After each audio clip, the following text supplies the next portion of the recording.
saya sempat insem juga. Jadi saya sempat insem itu 3 kali yang dilakukan tindakan insem plus 1 kali yang sudah proses tapi di tengah jalan kemudian di cancel karena sel telurnya nggak respon. Jadi sebenarnya 4 kali bilang ya. Seperti itu. Terus sampai sudah insem yang terakhir itu dokternya bilang, Bu, ini kita sudah sekian kali tindakan insem.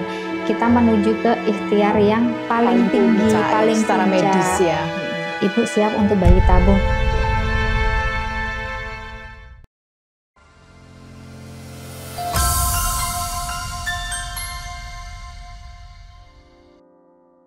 Bu, boleh diceritain nggak, ada nggak advice dari dokter secara medis yang membuat menurut Ibu, tadi kan udah amaliyah secara spiritual tadi mengopeni anaknya, kakak yang meninggal empat-empatnya itu seperti diberi kasih sayang gitu ya, ini bagian yang spiritual. Nah yang medis nih ada nggak salah satu? Ya, saya tuh dari awal program itu kan selalu diulti sama dokter untuk diet, karbo dan olahraga karena masalah saya kan ada di PCO gitu kan.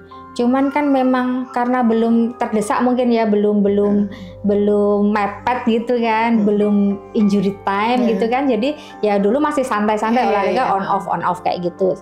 Nah sampai akhirnya kemudian pas tahun 2015 aja saya mulai insem itu sudah pokoknya harus diet karbo sama olahraga. Olahraganya apa, Bu? Nah, waktu itu kan saya bilang, aduh saya tuh nggak senang keringetan ya dok. Saya bilang, ya sudah renang, dokternya bilang gitu kan. Terus, tapi saya nggak bisa renang. Sudah kursus, dokternya bilang, kursus paling 4-5 kali pertemuan nanti ibu sudah bisa. Kursus aja, spesifik itu dokternya bilang, kursus renang gaya kata. Karena itu membuka organ reproduksi ya. Gitu, saya kursus renang gitu 4 kali pertemuan gitu sudah bisa. Itu pelatihnya sempat tanya, apa ajari gaya yang lain nggak? Enggak, kata aja.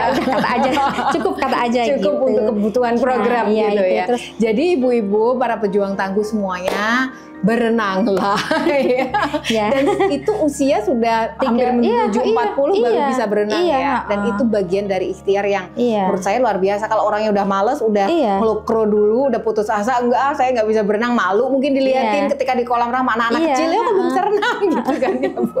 Tapi ini pede aja gitu. Iya, pede aja. Kemudian selama 3 tahunan itu saya rutin berenang setiap hari tuh, setiap hari renang kayak gitu. Terus dulu saya mungkin pola makannya kan jelek Mbak, jadi saya itu picky eater gitu. Sayur tidak semua sayur mau gitu. Setelah keinginan kuat untuk punya anak itu jadi belajar kan, oh ternyata aku harus asupan sayurnya banyak, buahnya banyak, karbonya dikurangi, segala macam diet dulu sempat dicoba diet.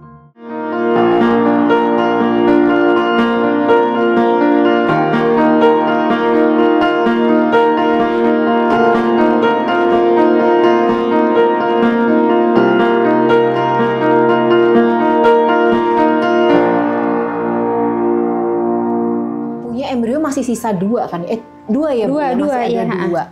Kemudian lahirlah keajaiban ini ya, yang sebetulnya waktu itu hampir juga tidak ada keinginan, artinya sudah pasrah, tapi karena masih punya embrio ya dipakai gitu ya Bu. Dan itu 6 tahun kemudian, dan dilalah Allah ternyata qadarullah memberikan di usia 46 tahun. Hamilnya loh Bu.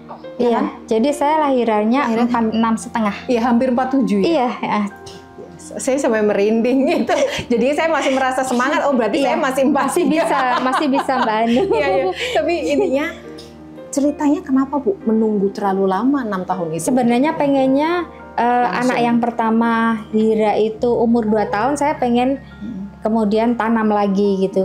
Tapi kemudian ada pandemi. Oh, COVID ya. Ada COVID. Ya, nggak ambil resiko ya. Ya, nggak mau ambil resiko. Kemudian kan repot sekali kan. Setiap kali kunjungan harus PCR. Sementara kita kan tahu sendiri kalau bayi tabung. Kalau bayi tabung 2 hari sekali kita harus ke sana gitu kan ya. Ngecek gitu kan. Sayang. Kemudian di tengah pandemi itu ternyata kakak saya yang laki-laki itu di tengah pandemi kakak yang tadi yang punya anak 4 itu meninggal. kemudian akhirnya sama suami bilang, sudahlah kita fokus aja bantu membersamai anak-anak gitu kan ya. Terus ya sudah saya lerem kayak gitu kan. Nah tapi ternyata ya mungkin jalannya Allah ya Mbak ya, jalannya Allah. Hira itu, anak pertama saya itu, setiap kali habis maghrib gitu, dia selalu doanya, ya Allah berikan adik bayi di perut mama. Itu setiap hari seperti itu. Akhirnya kemudian itu meruntuhkan, meruntuhkan ini niat saya untuk sudahlah gitu kan. Terus kebetulan waktu itu juga sempat dikontak sama kliniknya bahwa ibu ini masih ada embrionya mau gimana gitu loh, mau nah kayak gitu kan. Akhirnya terus saya sowan ke klinik gitu kan. Sebelum kemudian diambil keputusan kan saya diminta untuk cek semuanya ya, cek darah kayak gitu kan. Terus setelah keluar kok hasilnya kok bagus semua gitu kan. Terus ya sudah Bu, ini insya Allah nggak apa-apa, tapi ya memang harus kita pantau benar-benar karena memang sudah resiko tinggi gitu loh, sudah resiko penyakit sudah biasanya 40 plus juga, itu kan juga sudah biasanya sudah mulai kolesterol, mulai ini diabetes. Makanya saya tuh selama hamil sampai 8 bulan itu metformin, konsumsi metformin terus-terusan juga, terus ada Aspilet juga gitu, selain kemudian pengencer darah ya kehamilan gitu. Alhamdulillah sih sampai cek darah terakhir sebelum lahiran itu semuanya bagus, kecuali HB saya memang agak ngedrop mungkin usia. Nah, boleh ceritain nggak Bu pengalaman apa yang membuat Ibu tuh percaya diri gitu ya ketika akhirnya 12 tahun punya anak, kemudian juga nunggu 6 tahun, ada nggak support di luar keluarga yang juga membuat Ibu itu selalu positive vibes gitu? Saya ngelihatnya tuh Mbak Ratna tuh positive vibe banget gitu loh. Jadi saya tuh punya komunitas Mbak. Ada komunitas. Jadi dulu itu di Facebook itu saya ikut ada grup gitu ya, namanya Aku Ingin Hamil gitu kan. Tahu Itu pendirinya anak Jakarta, Regi gitu. Nah itu di situ kita sharing pengalaman kayak gini, terus ya termasuk sharing kemudian program di mana dengan dokter siapa kayak gitu kan. Terus ya sudah dari situ kemudian yang chapter Jogja gitu, yang orang-orang yang di Jogja gitu kita bikin sendiri gitu. Terus ya kadang kegiatannya baksos di panti asuhan. Jadi setiap bulan kita ada kegiatan-kegiatan gitu, atau aktivitas yang berhubungan dengan apa ya istilahnya tadi menjembatani untuk mudah-mudahan menjadi jalan dipermudah punya anak juga. Makanya tadi datang ke panti asuhan, baksos ke anak-anak yang kurang terus kemudian beruntung. Ke pasar Beringharjo gitu bagi sembako ya kayak gitu sih Mbak. Terus sharing pengalaman program, termasuk kemudian saya belajar renang itu juga sama teman-teman seperjuangan gitu, les bareng-bareng. Tapi gitu. Bukannya kayak gitu tuh kadang kalau saya ya Mbak Ratna kadang ngerasa kalau seperti itu malah kalau ada yang berhasil tuh langsung ngedown Mbak. Itu gimana waktu menjaga itu vibes-nya itu loh Mbak, biar selalu kan satu komunitas udah ada yang berhasil, aduh kok saya belum, itu kan pasti ada Jadi rasa. yang sebelum saya itu udah ada beberapa teman yang kemudian berhasil gitu, tapi nggak tahu ya saya kok rasanya seneng aja sih gitu ya. Jadi ketika ada teman, nah saya tuh ada cerita yang saya bayi tabung itu dulu, zaman dulu itu kan di klinik itu kan pakai antrian ya Mbak, jadi kita mau bayi tabung sekarang, oh ternyata sama dokter ini harus nunggu berapa, jadi waktu itu saya masa tunggunya tuh sebenarnya 2 tahun. Tapi kemudian ada teman yang berhasil hamil insem, padahal dia sudah daftar untuk di tahun 2017 itu. Waduh, nah, jadi sudah daftar untuk IVF, tapi dilala di perjalanan saya malah berhasil. Terus kemudian ini dia bilang gini, Mbak, jatahku buat Mbak Nanat aja, dia bilang gitu kan. Terus ya sudah, akhirnya telepon klinik gitu telepon klinik, bisa ya Mbak? Oh bisa. Terus ya sudah, akhirnya dipercepat 1 tahun itu tadi saya. Jadi alhamdulillah ini kita banyak cerita banget ini tentang betapa Bu Ratna ini punya semacam semangat dan ambience yang selalu positif ya, yang selalu mindful ya, pikirannya tuh nggak pernah neko-neko, nggak pernah merasa minder dan lain-lain. Itu mungkin salah satu yang juga harus ditanamkan oleh para pejuang kaum. dinenenin ya Bu ya, sudah bobo sekarang. Boleh diberi motivasi kepada para pejuang tangguh yang ada di sana, motivasi bagaimana membentuk atau merawat tadi yang saya bilang kesabaran, keikhlasan, kepasrahan hampir 12 tahun lebih, dan mungkin juga bunga-bunganya ya setelah itu diberi 2. Itu seperti apa Bu? Boleh disampaikan ke teman-teman pejuang. Kalau saya ya, kata kuncinya adalah solid dengan pasangan.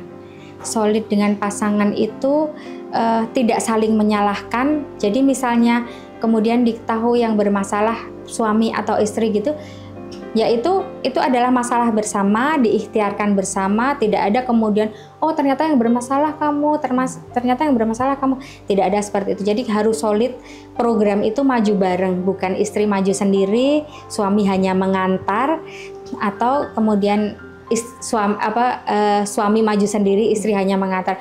Jadi yang namanya program itu ya maju bareng, ikhtiar bareng, kemudian memasrahkan semua hasilnya pada yang di atas. Ya.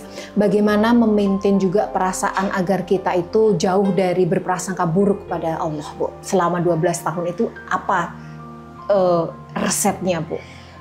Berprasangka baik, tapi gini, yakin atau nggak yakinnya itu loh, bagaimana memelihara bahwa saya suatu saat pasti punya anak?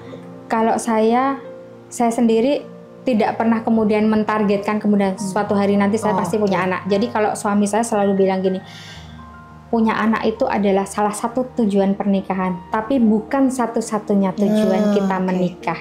Jadi misalnya seandainya Allah sampai kemudian kita tua tidak memberi kita anak, toh sekarang pun belum ada anak kita sudah bahagia. Bisa ngopain nih anak kakak juga. Suami selalu bilang gitu, nanti kalau misalnya kita dikasih anak, insya Allah kebahagiaannya bertambah. Tapi dengan belum ada anak bukan berarti kita tidak bahagia kan? Dia selalu bilang. Jadi benar-benar support suami yang luar biasa. Jadi saya tidak pernah kemudian merasa down atau kayak apa gitu. Baik. Makasih sekali bincang-bincangnya hari ini. Mohon maaf Bu udah mengganggu waktu mengasihinya si Mina gitu, dan cerita Ibu tadi pejuang tangguh di usia 46 tahun melahirkan itu adalah menurut saya keajaiban, dan juga keajaiban dari para pejuang tangguh yang ada di sana, yang kemudian juga you're not walking alone this world ya. Artinya ada teman yang jauh lebih tua tapi beliau juga berhasil melewati semua badai di dalam perjuangan untuk mendapatkan keturunan. Bahwasannya kesabaran itu batasnya hanya pasrah pada Allah. Tidak ada target ya Bu ya. Baik, terima kasih sekali Mbak Ratna Mas Tuti. Mudah-mudahan nanti kita bisa ketemu lagi di saat-saat yang akan datang, mungkin pas mantu Bu. Karena anaknya perempuan semua. Mungkin Mbak Hanum dulu ya nanti yang mantu ya. Makasih sekali Bu. Sama-sama Mbak Hanum. Waalaikumsalam.